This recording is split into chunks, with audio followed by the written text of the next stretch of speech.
The Prime Minister will set out plans to curb welfare benefits for migrants from the EU in a speech later.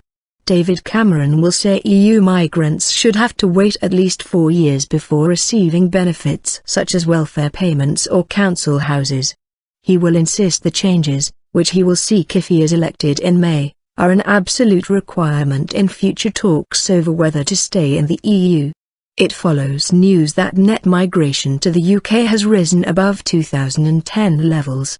In a long-awaited speech in the West Midlands, Mr Cameron will say he is confident that he can change the basis of EU migration into the UK and therefore campaign for the UK to stay in the EU in a future referendum planned for 2017. But he will warn that if the UK's demands fall on deaf ears, he will rule nothing out, the strongest hint to date he could countenance the UK leaving the EU.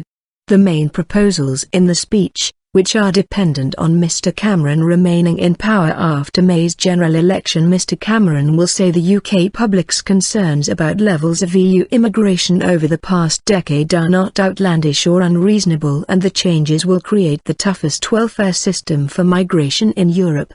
We deserve to be heard and we must be heard, he will say.